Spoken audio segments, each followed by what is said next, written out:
ሰላም እንዴት ናችሁ? ሰላም ናቸው የውድ ቤተሰቦቼ? እኔ እግዚአብሔር ይመስገን ሰላም ነኝ። ዛሬ በአዲስ ቪዲዮ መጥቻለሁኝ። ነባሮች እንኳን ደህና ቆያችሁኝ። አዲሶችም የመጣችሁ ካላችሁ እንኳን ደህና መጣችሁ። ሰብስክራይበር እያደረጋችሁ ቤተሰብ እንሆንላለሁኝ። ዛሬ በጣም ቆንጆ ይህንን የመሰለ የሚጣፍጥ ተበልቶ የማይጠገብ ቦዘና ሽሮ ነው የምንሰራው።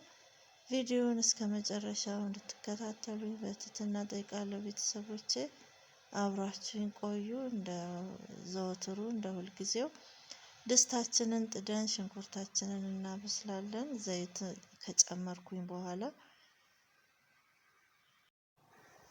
ቀደም ብዬ ዘይቱን አግየዋለሁኝ። ዘይቱን ካጋልኩት በኋላ ሽንኩርትን ጨምሬ ጥብስ አረኩት። ይሄ ለፍጥነት ይረዳናል። ዘይታችን ፈልቶ ሽንኩርቱን ስንጨምር ዘይቱን በፍጥነት ያበስልልናል ማለት ነው።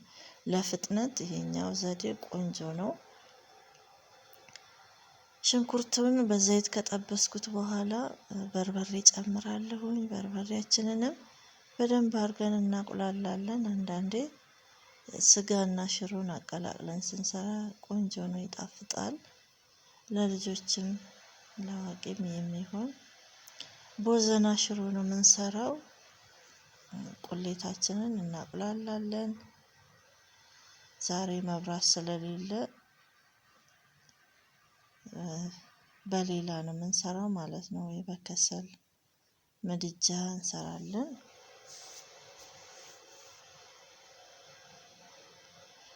ሽንኩርቱን በደንብ አድርጌ ከበርበሬው ከዘይቱ ጋር ካቁላላሁት በኋላ እዚህ ጥብስ እንዲልልን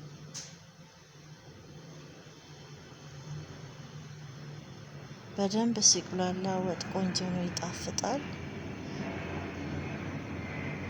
ማንኛውም በርበሬ ቢሆን ሲቁላላ ቆንጆ ነው። እዛ ስጋ የተከተፈ አለ፣ እሱን ጨምራለሁኝ። ከጮማ ጋር የተቀላቀለ ስጋ ነው። በደንብ አድርገን እናቁላለዋለን። ስጋችንን ደግሞ አብረን እናሸዋለን ከቁሌቱ ጋር።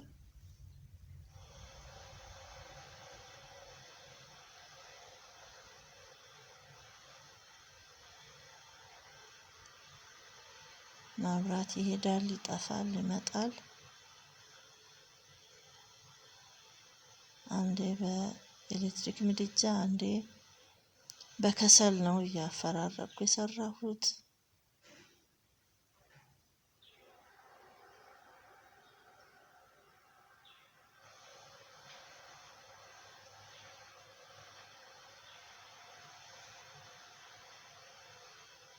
ስጋችንን እስኪበስልልን ድረስ ትንሽ ሰዓት አብረን እንጠብሰዋለን። የራሱን ውሃ እየተፋ በራሱ ውሃ ብስል ይላል። ነጭ ሽንኩርት ጨምሬያለሁኝ።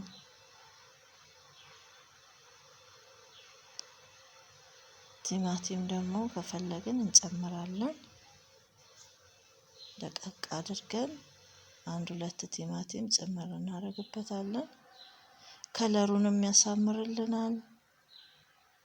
የበርበሬውን ከለር ያሳምርልናል። እንደገና የሚያቃጥል በርበሬ ከሆነ በርበሬውንም ቃጠሎውን ቀነስ ያደርገዋል ማለት ነው። ጣዕሙም ይጣፍጣል። ቲማቲም ሳይበዛ ስልስ እንዳይለን አነሳ አድርገን ቲማቲሙን እንጨምራለን። ስጋው ስለበሰለልኝ የፈላ ውሃ ከልሻለሁ።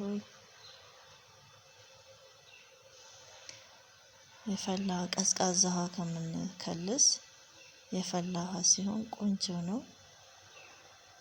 እዛ አሁን ሽሮዬን ጨምራለሁ። 1-2 የሾርባ ማንኪያ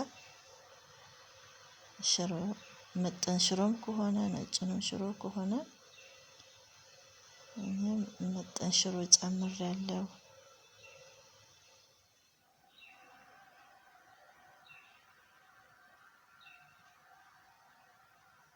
ቀጠን አድርገን እንተውና ሲንተከተክ እሳት በደንብ ሲመታው ይወፍርልናል።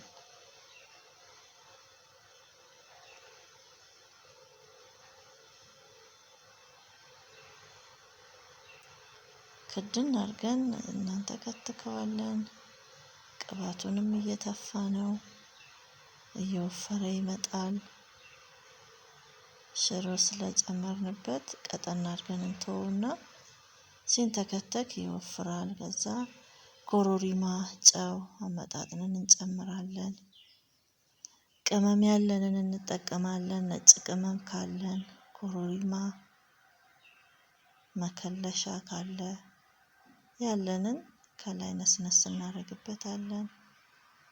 እኔ ሙቀቱን ዝቅ አድርጌ በደንብ አድርጌ እንዲንተከተክ እንዲንሰረሰር ተወዋለሁኝ።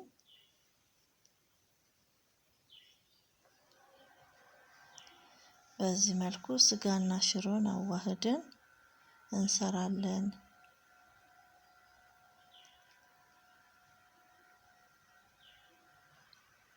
ሽታው በጣም ቆንጆ ነው። ቀስ ብሎ እንዲንሰረሰር እንተወዋለን።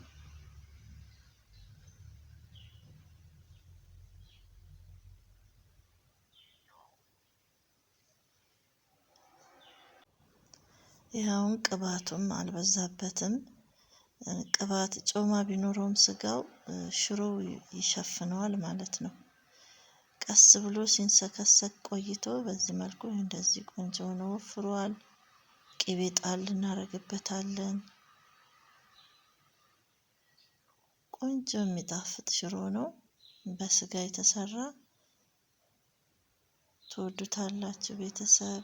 አንዴ በከሰል እንዳልኳችሁ መብራት ሲጠፋ ከሰል ላይ ያደረኩት፣ መብራቱ ሲመጣ ደግሞ ኤሌክትሪክ ምድጃው ላይ ያደረኩት እያፈራረኩኝ በዚህ መልኩ አብስዬ ጨርሻለሁ ማለት ነው። አሁን ወቅቱም ክረምት አይደለ፣ መብራት ይቆራረጣል። ለዛ ነው ይቅርታ። በዚህ መልኩ ሰርቼ እንደምንም ጨርሼዋለሁኝ። ቤተሰቦቼ እንደወደዳችሁት ተስፋ አደርጋለሁ። እስካሁንም አብራችሁኝ ስለቆያችሁ ከልብ ከልብ አመሰግናለሁኝ። ይህን ቪዲዮ ከወደዳችሁ ላይክ እና ሼር ማድረጋችሁን አትርሱ። በቀጣይ በሌላ ቪዲዮ እስከምንገናኝ ድረስ ቻው፣ ደህና ቆዩኝ።